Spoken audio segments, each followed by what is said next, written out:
Hello, everyone. I want to just go over this one statement here with you and bring some clarification for you if you need it, and certainly this individual. We've gotten this type of statement or question over the years, possibly in the thousands of times, certainly in the hundreds, maybe in the thousands. Many times we've gotten this. And our reply, our answer has always been the same, and it always will be the same. It never changes, because how can you change the Word of God? So let's go ahead and get into this. In Matthew, Jesus instructs his disciples to go and make disciples of all nations, baptizing them in the name of the Father, Son, and the Holy Spirit, offering correction on that one point for you, brother. Jesus bless you. Well, hopefully after this teaching, my friend, you'll be the one who's corrected, and you'll come to a better understanding of the error of your way. I'm not going to be breaking down this in full depth. We have plenty of teachings on that. We're just going to breeze through a few scriptures and bring clarification here. Let's get into it. Matthew 28:19. Go ye therefore and teach all nations, baptizing them in the name of the Father and of the Son and of the Holy Ghost. Now notice here how he says name, that's singular. Jesus is stating that they should baptize in the name of the Father and of the Son and of the Holy Ghost. I have other teachings breaking down the etymology or the name of Jehovah, the Father, the Tetragrammaton. We get into that. Why they called the Messiah, the Son of God, Jesus, and the Holy Ghost, how it's the Comforter.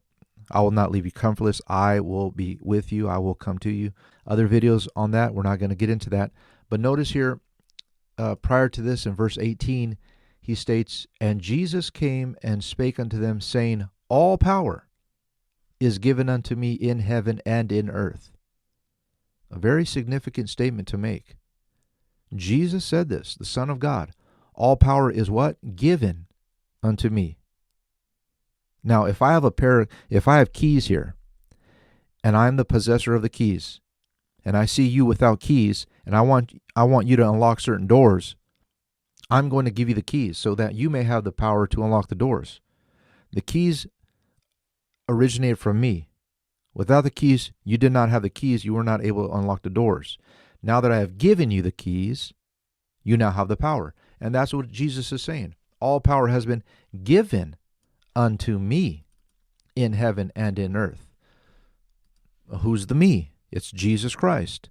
Go ye therefore and baptize them in the name of the Father and of the Son and of the Holy Ghost. And we see here that Peter, the apostle, on the day of Pentecost, Acts 2:38, said unto the people who were inquiring what they must do to be saved, repent and be baptized, every one of you, in the name. Once again, we see here the singular name, Jesus Christ. For what? For the remission of sins, and you shall receive the gift of the Holy Ghost. Very important here. For the remission of sins. Not for a public declaration. Not for a public celebration. Not for a public proclamation. Okay? For the remission of sins. The washing away of your sins, and you shall receive the gift of the Holy Ghost. Acts 8:16. For as yet he was fallen upon none of them. Only they were baptized in the name of the Lord Jesus. Notice that. Once again, we see the name of Jesus.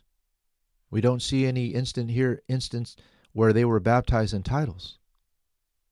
And it's also interesting to note that he was fallen upon none of them, meaning the Holy Ghost baptism. Okay? They were only baptized in the name of the Lord Jesus. So many people think, well, when I get baptized, I immediately simultaneously receive the Holy Spirit. That's not true. According to the Word of God, he had fallen upon none of them. So what did they do? They called down the disciples. They came down and prayed and laid hands upon them that they might receive the Holy Ghost, baptism. Amen. So you do not get the Holy Ghost when you're baptized simultaneously. You can. It has happened. Some people get it prior to being baptized. Some people get it after. Amen. It's according to our faith and according to God's will and his grace. Amen. So the Holy Ghost hadn't fallen upon any of them, but they were baptized. Our point here is in the name of Jesus. After Saul had seen Jesus on his way to Damascus, he was blinded, and he had been given a duty to be a preacher unto the Gentiles. And now he had been in the presence of Ananias, and Ananias tells him, "And now why tarriest thou? Arise and be baptized, and wash away thy sins, calling on the name of the Lord." Notice that. Wash away thy sins for the remission of sins. Once again, it's not for what many of the churches believe it to be. They are in error. It's not a public confession. It's not a public declaration. It's not a public celebration. We talked about this in other teachings. Philip, the Ethiopian eunuch, didn't have a crowd around him that he wanted to entertain or please by being baptized. It was him and Philip, maybe a few servants there. But he could care less about the crowd. It was his soul that was on the line. He believed that Jesus Christ was the Son of God with all of his heart, and that allowed him, at that point in time, he understood the gospel, to go down in the water with Philip and to be baptized in Jesus' name for the remission of sins. So it's not for a public declaration. This can happen between you and one other person. You know, I baptize people just by themselves, individually, not a crowd around. They went down in the water, buried with Christ in baptism. They are risen with Christ to new life in Christ, and their sins were washed away. No one cheered, no one clapped. There wasn't music playing. There's nothing wrong with that. But it's not solely for that, and many churches, many pastors, and people believe it's just simply a public declaration, public confession, public celebration that you've accepted Christ. Not so, not true. Wash away thy sins, calling upon the what? Name of the Lord. So when you go down that water, one must call upon the name of the Lord.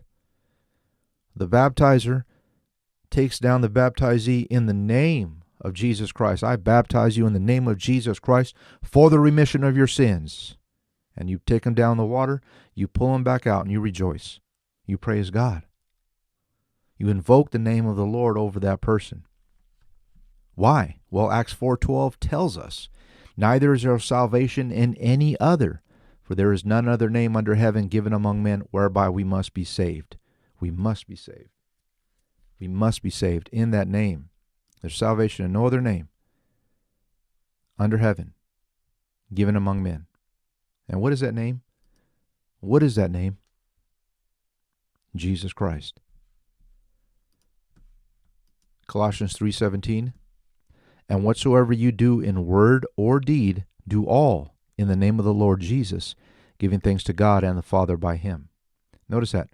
Word or deed. And isn't it interesting that in baptism, a deed is being administered, which is the physical taking down of the body under the water, and a word is being invoked, or a name, calling upon the name of the Lord. The word and the deed is done in the name of the Lord Jesus. Okay, and I just want to make quick mention. Like I said, we're not going in depth here. I have plenty of videos on the subject. If you haven't been baptized in Jesus' name, you need to get baptized in Jesus' name.